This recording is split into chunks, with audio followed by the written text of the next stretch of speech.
everyone, welcome to Lizzie's Little Library and the Newbery Project. I'm reading each of the Newbery Medal winners in chronological order, and we are getting close to the end.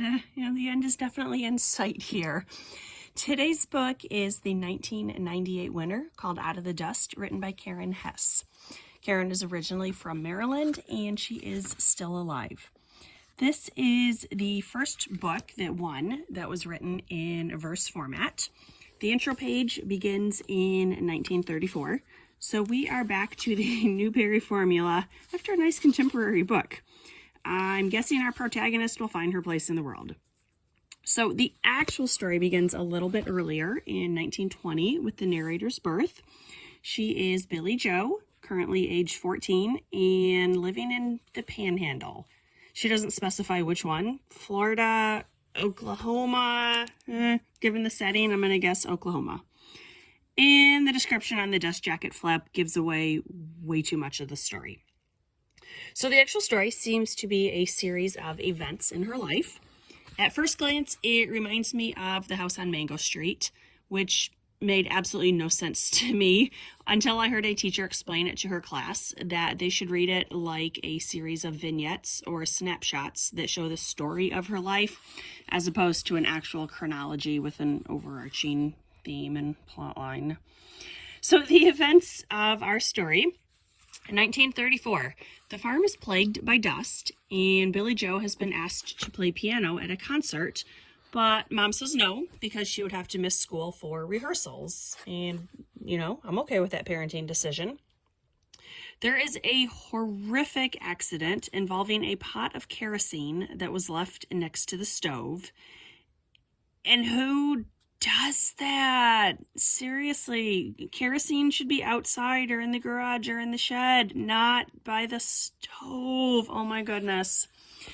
Billy Jo's hands get badly burnt, and she gives up the piano.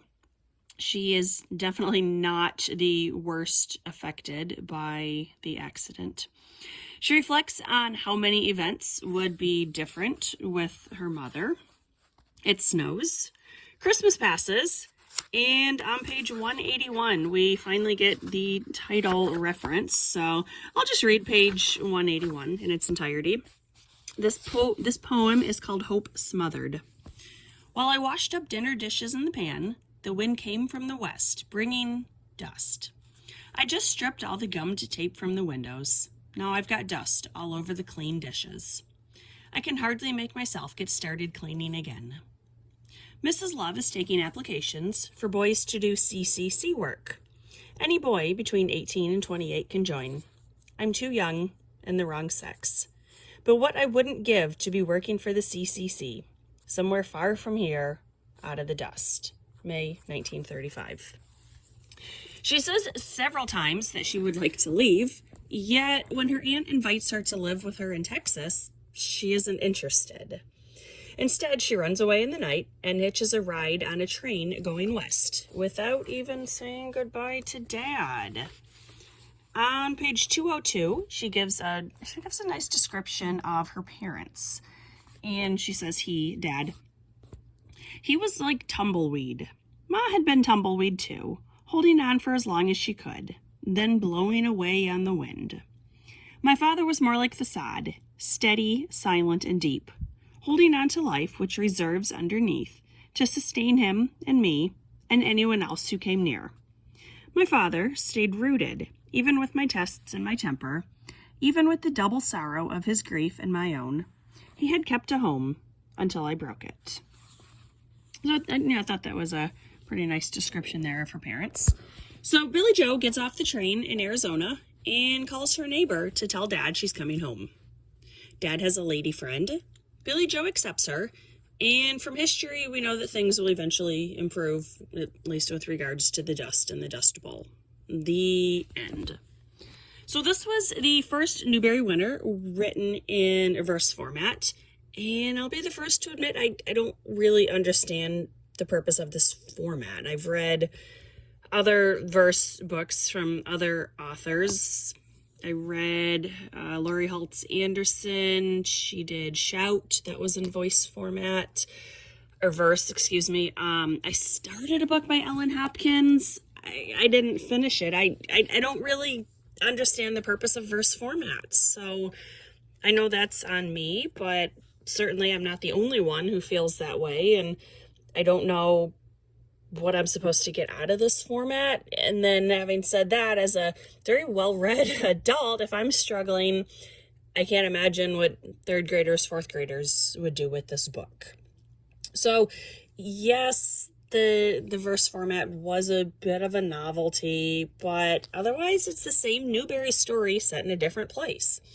A child grows up and learns her place in the world.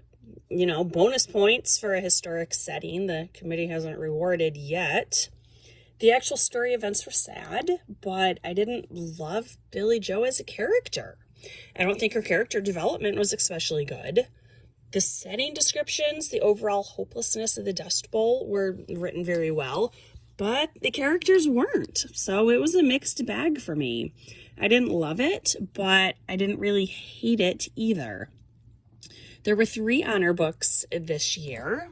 The honors were Ella Enchanted, Lily's Crossing, which I believe I read as a child, and although maybe I didn't, because by the time it came out, I was definitely past the target age reading group.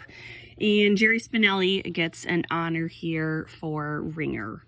The next book is Holes by Louis Sacker, which is pretty much my favorite kids book ever. So definitely looking forward to that one. And plus it'll be a nice break to have a funnier book after a depressing Great Depression book. So I'll get to that one next week. This one, I can't really recommend it. If you love stories about the Great Depression, maybe, but I don't know anyone who actively seeks out stories set during the Depression. So unfortunately, I have to say pass on this one. So thanks for watching, and I'll see you next week with Holes. Bye.